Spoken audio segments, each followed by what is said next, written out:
What up, everybody, and welcome back to yet another episode of Funboxing with Will. I'm your host, Will, with H2O Co. Film and Photo, and today we're going to be doing an unboxing of a product that I've wanted forever, and I finally was able to save up enough money for it. It's going to be an unboxing of the Ninja Atomos 5. So let's get into it.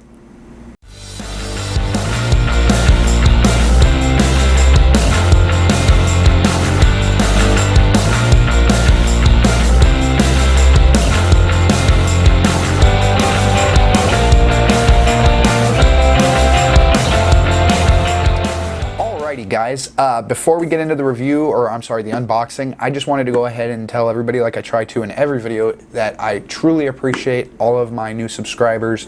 I appreciate anybody who takes the time to click on my videos and give it a view. I do these reviews and unboxings so that I can help people out, try to determine whether or not the products that they decide on buying are worth the money or not. I know what it's like to buy something that's not all it's chalked up to be, and so I hope that with these videos people will get a chance to see and hear some opinions about some of these products before they go out and spend their money to decide whether or not this specific product is right for you. Now, all that being said, today we're going to be doing a product unboxing of, like I said, the Atomos Ninja. Now, I'm not going to do a review on this product today. The review is going to be my next video because I have a lot to learn about the product still. I just wanted to do a quick unboxing and talk about actually some things that really disappointed me about this. I'll do a real quick overview. So the Ninja recorder, it's a monitor so that you can see a better more accurate depiction of what you're recording than what you'd be able to see on your little LED screen or LCD screen, depending on the camera you have. Pretty much the viewfinders on most mirrorless and DSLR cameras today, even some of the bigger cinema cameras, are really small, really poor quality. They don't really give you an accurate representation of what the film's going to actually look like. That's why a lot of people tell you never delete photos in camera body. Always look at your photos on your computer screen before you delete them, because you might throw away a banger and not even realize it because it doesn't look that great on the camera screen, but you throw it on a 4K monitor and all of a sudden you're working with a masterpiece and didn't even know it. So yeah, never throw away photos that you haven't seen on your computer yet. That's a really good tip. But not only is the monitor essentially to see in better representation of your image, there's a lot of added features that a lot of monitors have, such as zebra lines, for exposure, overexposure, false colors. They've got things such as focus peaking. Some monitors have just a ton of different things. Now this one, it has everything.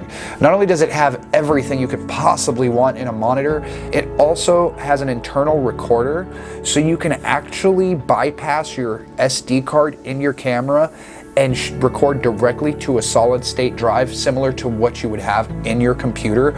And because of this, it allows for a lot of you pretty much get to take advantage of the sensor in your camera and get the most out of your camera.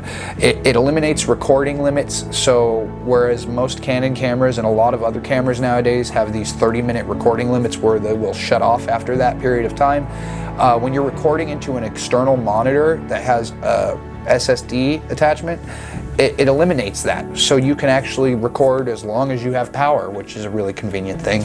Also, this monitor in particular, the Ninja Atomos, is one of the better monitors. I believe it's the best one on the market. Some of the specs real quick I'll throw you is that it can record in 4K 60 ProRes RAW, DN, and HR. It's only 360 grams. It's got a touchscreen that is 427 ppi. It's an amazing 5.2 inch touchscreen. It's got 10 to 5 stops of high dynamic range in log. So instead of getting the average 5 to 7 stops you get with a DSLR, you're actually bringing out more stops of high dynamic range, meaning that you're getting more you can get more of what's in the shadows and in the highlights without blowing out your highlights and crushing your shadows, which is really great for post-production work, editing, and things like that. It's got focusing and white balance in it. It's also got a 500 megabyte SATA SSD 3 is what it says. See, now this is some of the thing, 18 gigabytes HDMI, 18 gigabytes per second HDMI transfer speeds. It's only 1 3/4 of an inch. It's a 1000 nit screen, so during bright daylight hours you'll still be able to see what's on your screen, which is a really big plus for me. It's got false colors, like I said, playback, and Atomos X expansion port for expand. Now, so before we get into the unboxing, I'm going to be candid with you guys. I have opened this already. I got it 2 days ago, so I opened it immediately. And part of what I wanted to talk about in this video is what nobody's telling people, and it's just something that I found to be very disappointing. It was just something that I found to be disappointing. So the retail value on this product, even though it is 2.5 years old now, is still coming in at $599. I bought it through Amazon. I will put the link in the description. I paid $642 after tax for this unit, and I was kind of disappointed. It does do a lot. It does wonders for your camera. It'll essentially turn a Canon EOS R into a C200. I mean, you've got it would be hard pressed. You'd be hard pressed to tell the difference in footage between a Canon C200 and a Canon EOS R hooked up, set up properly with a Ninja 5, just because of the dynamic range you're getting. You're getting, instead of 16 million colors, you're getting 3 billion colors. And I know 16 million colors sounds like so many that why would you need more?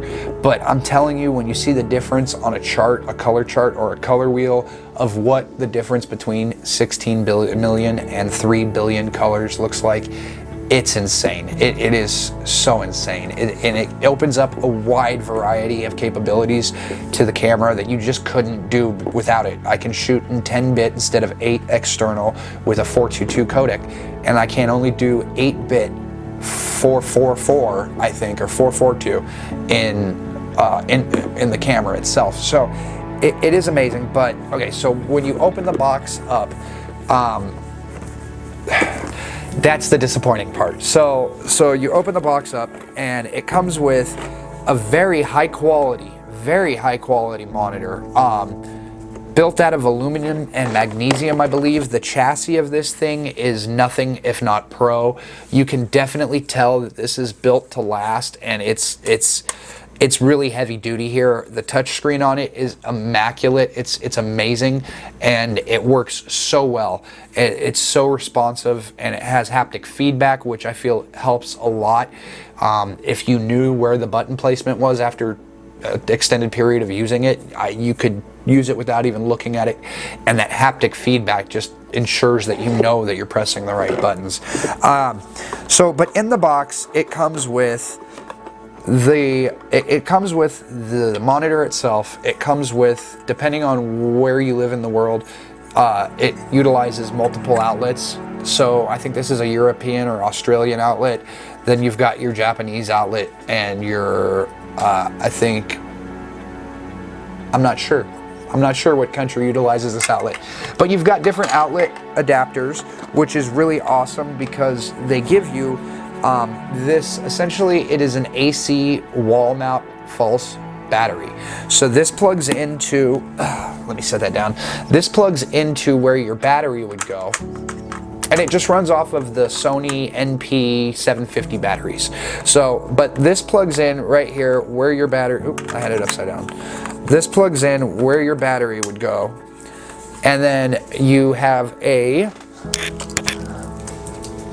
wall outlet that came with it. That's a pretty heavy duty looking wall outlet, and then it runs to an AC input, so you can actually run this thing directly from a wall jack, from pretty much any place that you have external power sources or a generator or something like that. Now the reason that they put this in the box is the disappointing part, and it's because they don't include batteries. You don't get a battery with the unit when you pay for it. Not only that, but it came with what I believed in the description. It said that it had a 1 terabyte hard drive. So I bought it assuming that I was going to have everything I needed to actually utilize this product.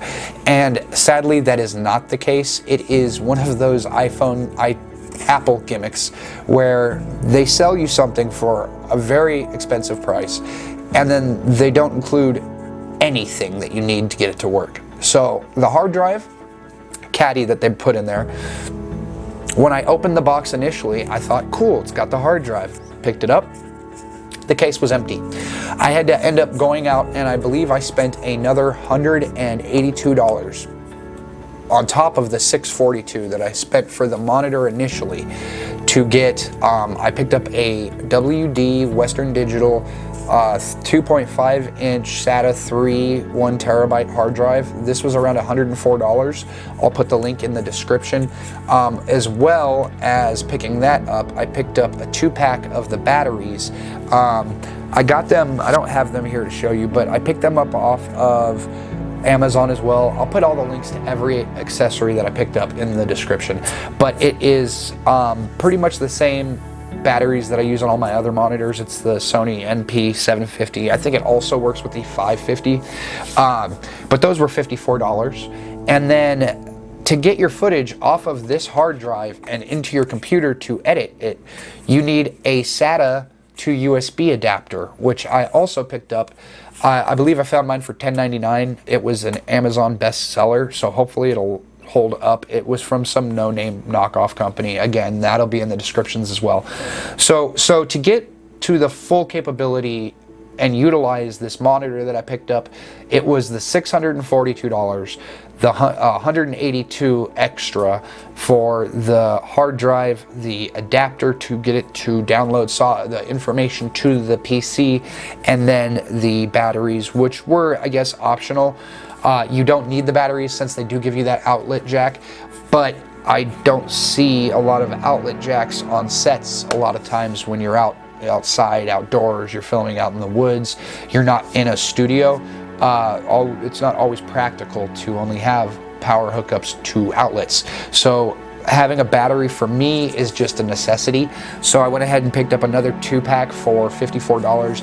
If I wanted to get the Atomos brand hard drive, you're looking at $250 for the hard drive, and you're looking at about $100 for the batteries, which I think is kind of ridiculous, especially seeing as the hard drive they sell is actually smaller and has less material in it, but they charge more.